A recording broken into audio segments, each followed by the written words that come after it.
as you can see, we're finishing up with the legs here. One of the things we want to work on today is we want to work on the upper neck. And so we're going to head up towards the head. Going to do one other thing is when we come up. So I want to take the arm and bring it up. And what I try to do is bring the blanket under, so I have full access to the neck, and Taylor's covered good. Check the carpals. Oh, you're a little tight there. There we go. There, it's looser. Okay. And give it a little shake. Put it down. One of the things I've been working with Taylor is her shoulders kind of bow forwards, and that's the pectoral muscle right in here that causes that. So we're going to try to loosen up here and try to get these shoulders to come back so that she doesn't have so much neck pain. So I'm going to come over to the other side, and we're going to set this arm as well. Bring your arm out and over. And even from the last visit, my muscles, my pectoral muscles, are so much looser. I have so much more range of motion, and I'm shocked from one visit how much flexibility I have. Yeah, we have two sets of pectoral muscles. We have the pec majors, which lay underneath the breasts, and we have the pec minors, which start on the ribs and come up, and this is the origin and this is the insertion, is right here, right in the acromion. So we want to stretch things out.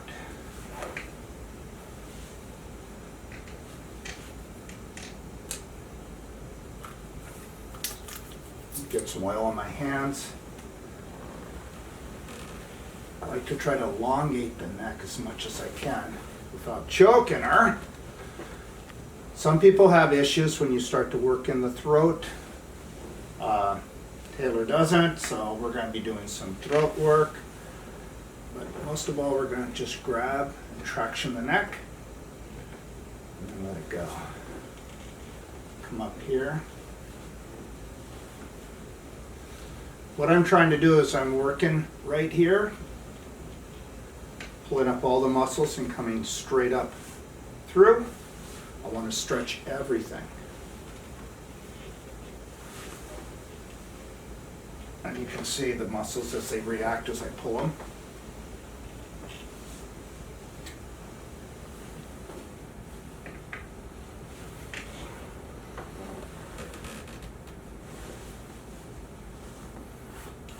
Can come down underneath the back like this. Come up. Just using her weight and just letting her go right.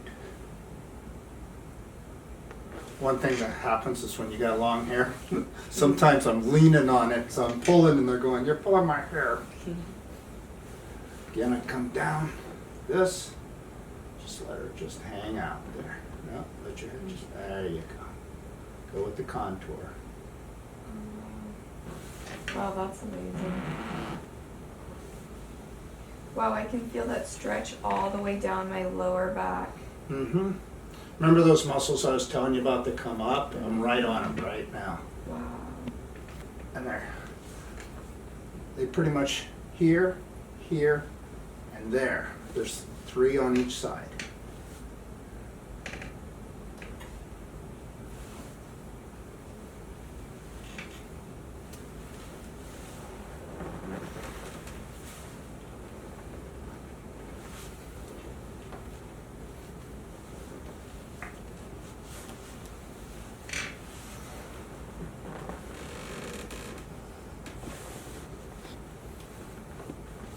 Taylor does a lot of cranial work when she works, and basically it's working with the bottom of the skull and using the weight of the skull.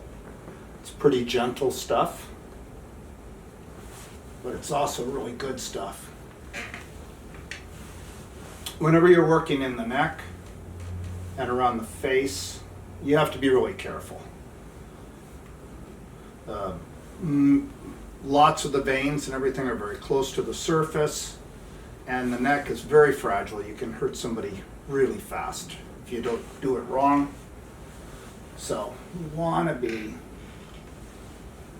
and you don't want to scare them because you can just wrap your hands around their throat. They get all nervous with you. It's like, what are you doing, crazy person? Like, trust me.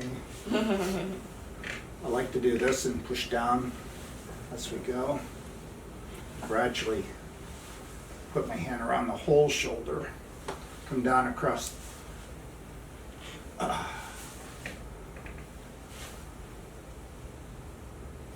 there we go. Remember I said, now if you look at the shoulders now, they've actually rocked back some because we've loosened this up in here. We'll be showing you a stretch that I showed Taylor, how to stretch these out herself to keep these rolled back. A lot of people wonder why women have neck problems or pains. Can I say my wife's a pain in the neck?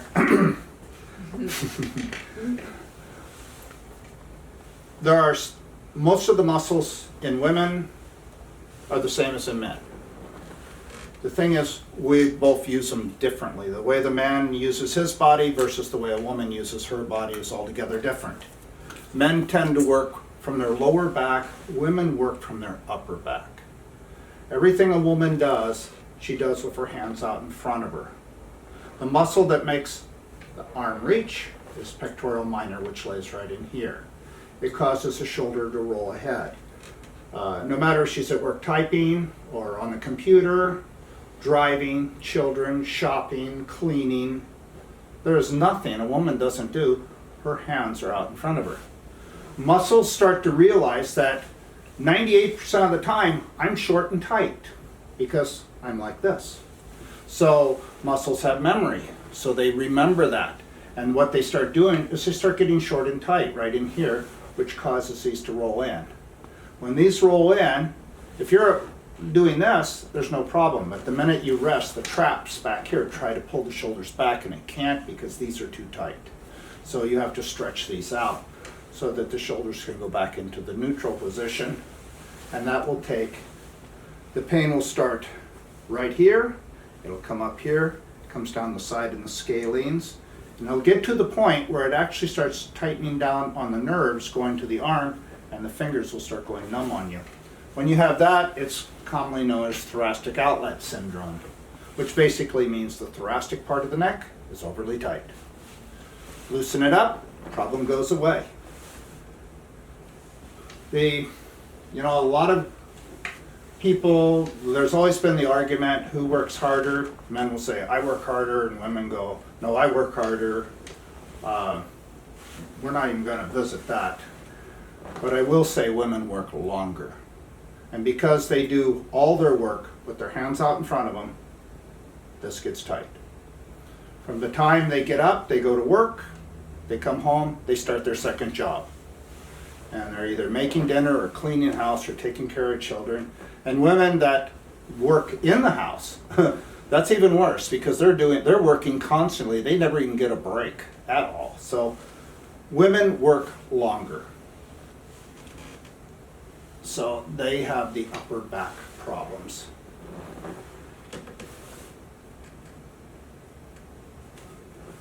So I'm going to go in here, catch the SCM, stretch it out.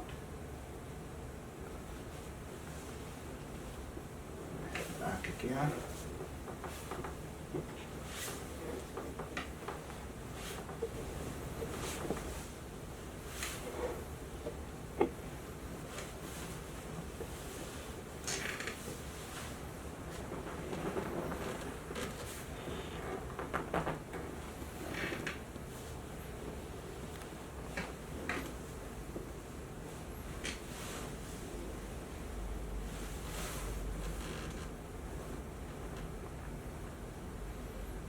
A lot of times you can get in here, and if you start to feel some pain, we can have some jaw disorders, which we'll show in another tape how to work on the jaw.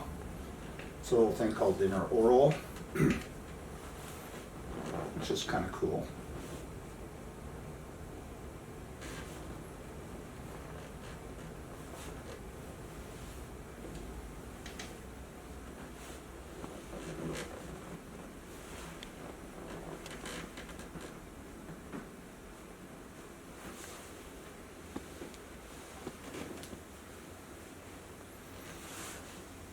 Another thing I like to do is I'm going to cover Taylor up a little more. I'm going to take my hand like this. I want you to grab a hold of my wrist, so we lock wrists. Cover up good. We'll pull. Oh, that's a good stretch. You can add a little motion to it. And come back up. Bring it over. And just kind of roll her up. At the same time, I'm taking all the muscles and bringing them from the bottom and bringing them up, going through the rib cage. Tilt the head down.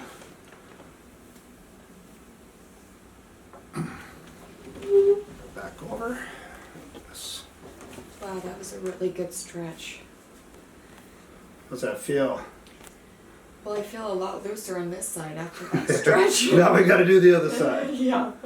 I try to come off with the fingers here, just kind of gives me a chance to kind of work the hand. Everybody likes hand work. You can do this, bring it over and come in like this. You can use my hand to open her hand up and then just work the palm of it. It's good stuff. Come back up, right into that pec muscle.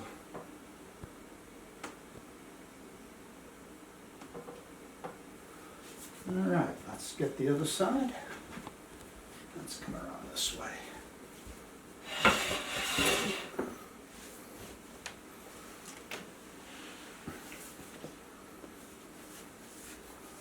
Grab wrists.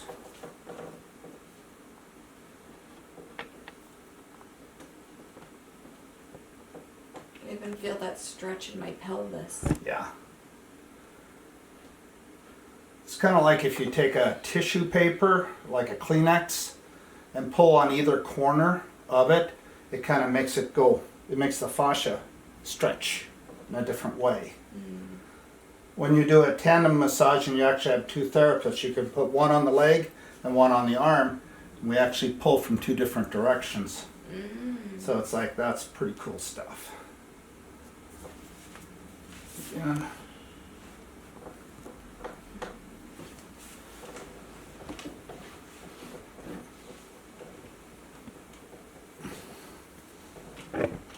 Oh, that was something. Yeah.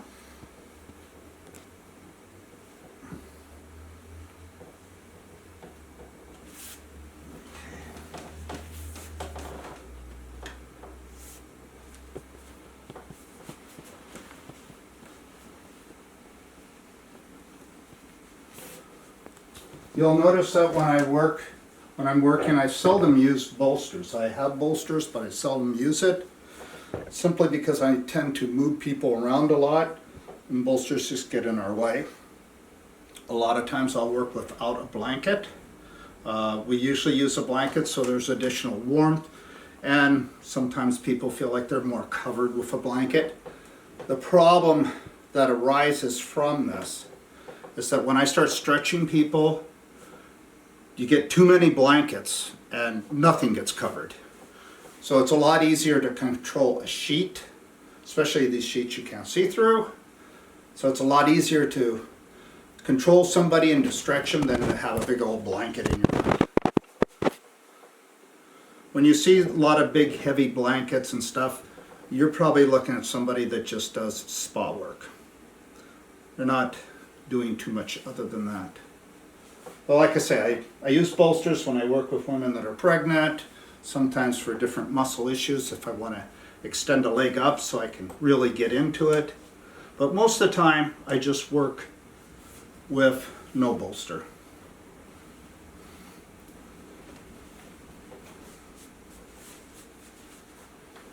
I'm going to do a pelvic stretch here.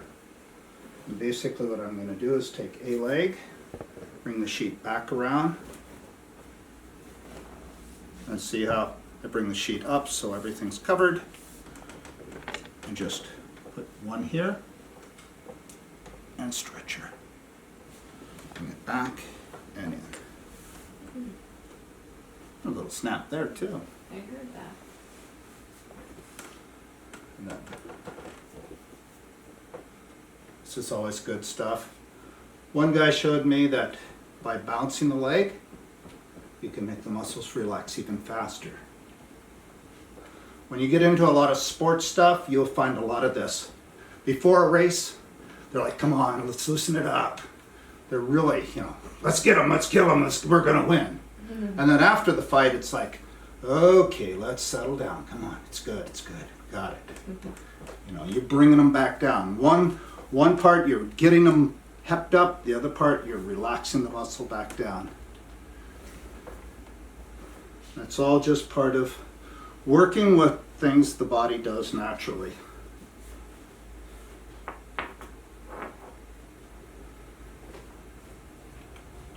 So,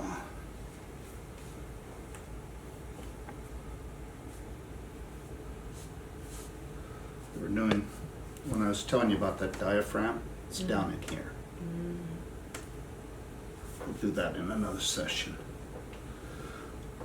Sometimes when I end, as I go towards the end, I like to just kind of do this, different stretching, kind of walk around.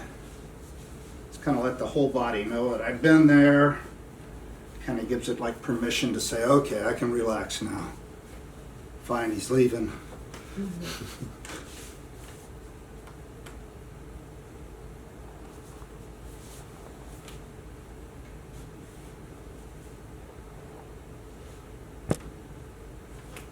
All right, that just about winds us up in this demonstration.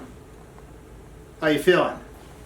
I'm feeling so mobile. The movement, I feel relaxed.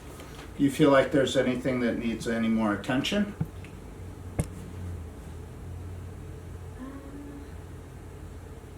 I feel like maybe in here, the hip flexor on this side. Right up here? Yep. In this part? Mm-hmm. Okay.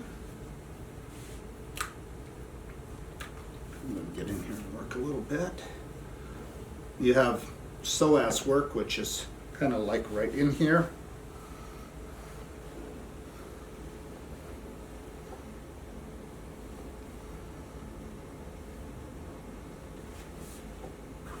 What I'm going to do is bring the leg up, find it, Oh wow.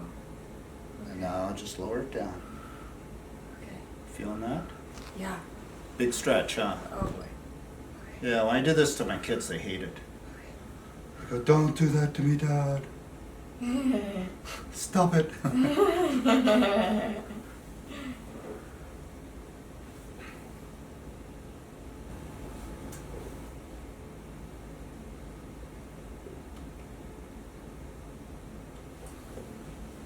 How's that feel? Good. Yeah. Yeah, that feels good. I feel great. Yeah, it's a lot of times working here in the psoas, it's a very large muscle. A lot of therapists will stay away from it because it either tickles or it hurts. But if you're having some hip problems, especially rotation, you've got to get in here and get this loosened up, or else you're just, you're just wasting your time, and the client's not going to get better unless you get her totally relaxed. All right.